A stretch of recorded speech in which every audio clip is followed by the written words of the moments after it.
الشيطان الرجيم بسم الله الرحمن الرحيم عن مجاهد عن عبد الله بن عمر أن النبي صلى الله عليه وسلم قال لا يمنعن رجل أهله أن يأتوا المساجد فقال ابن لعبد الله بن عمر فإنما نمنعهن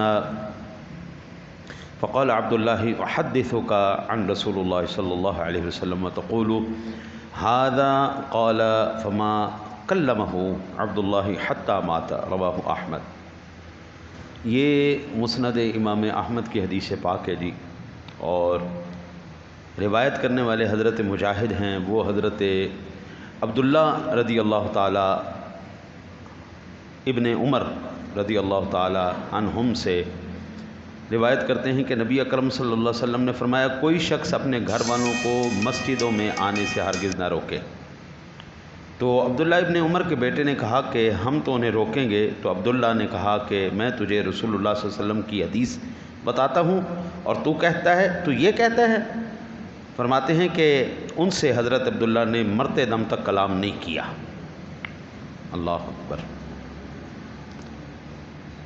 یعنی صحابی رسول کا حدیث پاک پر جو بے ادبی کا شائبہ ان کے ذہن میں آیا، انہوں نے کہا کہ میں تجھے حدیث رسول بتا رہا ہوں اور تو اپنی بات کرتا ہے۔ ساری زندگی پھر انہوں نے اس بندے سے کلام نہیں فرمایا۔ یہاں سے آپ اندازہ فرمائیے کہ صحابہ کے دلوں میں حضور کی کتنی عزت اور مقام اور ادب اور احترام تھا کہ ایک صرف بے ادبی کا شائبہ ہوا ہے ایک بات میں، انہوں نے ساری زندگی اس سے کلام ہی نہیں کیا۔ آج میں اس بات پر حیران ہوں کہ بھئی لوگوں کو پتہ ہے یہ بندہ گستاخ رسول ہے، ایک شائبہ نہیں، شک نہیں پڑا ان کو، یقیناً ہم سمجھتے ہیں کہ یہ بے ادب ہیں، یہ بدعقیدہ ہیں، یہ گستاخ رسول ہیں، یہ حضور کی شان میں گستاخیاں کرتے ہیں، پھر بھی ہماری ان کے ساتھ یاریاں۔ یار میں کہتا ہوں صحابہ کا ایمان تھا۔ اللہ اکبر اللہ اکبر، کیا جذبہ اور کیا ایمان ہے کہ وہ صرف حدیث پاک کے اندر ان کو بے ادبی کا شائبہ گزرا ہے اور اس وجہ سے انہوں نے ساری زندگی کلام ہی نہیں کیا۔ انہوں نے کہا کہ تو چاہے میرا لخت جگر ہی کیوں نہیں، بیٹا ہی کیوں نہیں ہے، لیکن تو نے حدیث پاک کی مخالفت کیوں کی ہے، ساری زندگی نہیں کلام کیا۔ ہمارے بزرگوں میں یہ مسلکی غیرت تھی۔ آج تو بھائی عقیدہ عجیب سا ہو چکا ہے، آج تو بدعقیدہ لوگوں کے ساتھ جو ہے نا وہ یاری دوستی وہ بڑی فخر کی بات سمجھی جاتی۔ میں کہتا ہوں یہ فخر کی بات نہیں، یہ خطرے کی علامت ہے۔ اللہ کے نیک بندے، یہ علامت خطرے کی ہے۔ دین کے مقابلے میں یا حضور سرور دو جہاں صلی اللہ علیہ وسلم کے مقابلے میں کائنات میں کوئی بندہ ہی نہیں ہے جی، نہ سب ماں باپ سیدنا صدیق اکبر جو افضل البشر بعد الانبیاء بالتحقیق ہیں، یعنی پوری امت میں سب سے فضیلت والی شخصیت، یہ بیٹھے ہوئے اور آپ کے بیٹے بیٹھے ہوئے، اور انہوں نے کہا کہ ابا جی آپ کو یاد ہے غزوہ بدر؟ فرمایا ہاں۔ کہا کہ غزوہ بدر میں نا آپ 3 مرتبہ میری تلوار کی زد میں آئے تھے، میں اگر آپ کو چاہتا نا تو میں آپ کی گردن کاٹ دیتا۔ میں کافروں کی طرف سے لڑ رہا تھا، آپ نبی پاک صلی اللہ علیہ وسلم کی طرف سے لڑ رہے تھے۔ تو صدیق اکبر کو جلال آ گیا، فرمایا خدا کی قسم اگر تو 1 مرتبہ بھی میری تلوار کی زد میں آتا نا میں نے تیری گردن اڑا دینی تھی۔ یہ سکا بیٹے کو کہہ رہے ہیں صدیق اکبر، کیونکہ تو دشمن رسول تھا۔ حضرت صاحب ابو سفیان نے کلمہ نہیں پڑھا، حضور کے ہاں ان کی صاحبزادی ہیں، ام المؤمنین ہیں۔ جب وہ ملنے کے لیے آئے تو جس بستر پر حضور تشریف فرما ہوتے تھے، حالانکہ باپ ہے سکا، باپ کو بیٹھنے نہیں دیا کہ ٹھہر نیچے سے بسترا اٹھایا، فرمایا اب بیٹھ جاؤ، کیونکہ یہ رسول اللہ صلی اللہ علیہ وسلم کا بسترا ہے اور ایک کافر بستر رسول پر بیٹھ جائے، یہ میری غیرت گوارا نہیں کرتی۔ اور بابا یہ ایمان ہے، یہ ایمان ہونا چاہیے ہمیں تو بھائی حضور کی غلامی کا توق گلے میں جس کے بھی ہو وہ ہمارا امام ہے جی، جو سر پہ رکھنے کو مل جائے نالے پاک حضور تو پھر کہیں گے کہ ہاں تاجدار ہم بھی ہیں۔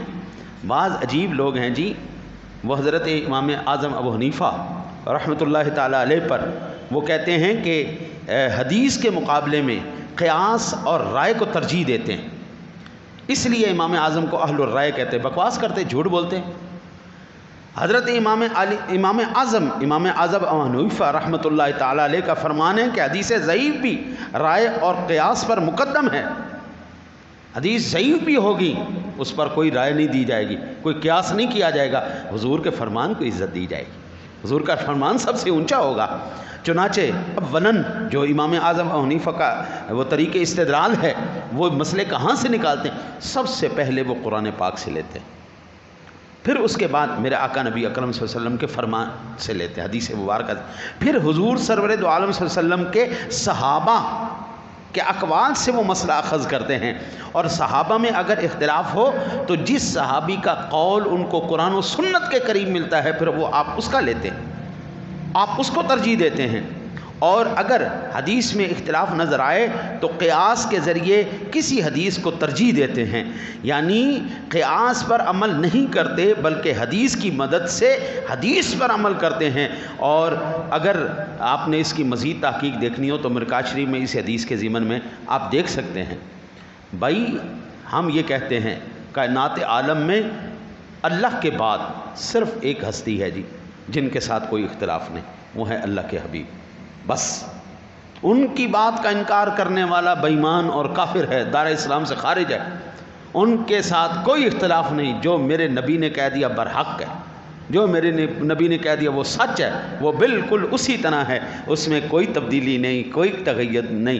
باقی دنیا کے ہر بندے کے ساتھ اختلاف کیا جا سکتا ہے، اولاد اپنے ماں باپ کے ساتھ کرتی ہے، اساتذہ اپنے حضرت امام اعظم کے شاگرد تھے امام یوسف، جی امام محمد، ان کا اختلاف اپنے استاد سے رہا، تو اب استاد سے علمی اختلاف ہونے پر کوئی کافر تو نہیں ہو گیا نا جی.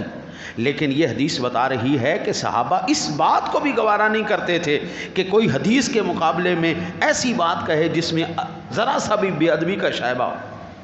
حضرت عبداللہ ابن عمر اپنے بیٹے سے ساری زندگی نہیں بات کی کہ تو نے یہ بات کیوں کی ہے کہ حضور نبی اکرم صلی اللہ علیہ وسلم کی حدیث میں تجھے بتا رہا ہوں اور تو اپنی بات کر رہا ہے. حضرات محترم، ادب گاہ زیر آسماں از نازک تر نفس گم کردمی آیت با یزید و جنید و با یزید ہی جا. اگر زمین کے اوپر آسمان سے نیچے، اگر عرش کے نیچے کوئی نازک ترین مقام ہے تو وہ دربار رسالت ہے. وہاں پر تو سانس بھی اونچا لینا یہ بے ادبی میں شمار کیا جاتا ہے. وہاں پر جنید اور با یزید جیسی عظیم ہستیاں بھی آئیں، جبریل امین بھی وہاں پر آئیں تو ادب کا دامن تھام کے آتے ہیں، کہیں اس دربار کی بے ادبی نہ ہو جائے.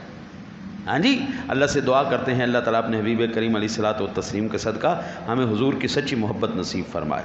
اللہم صلی علی سیدنا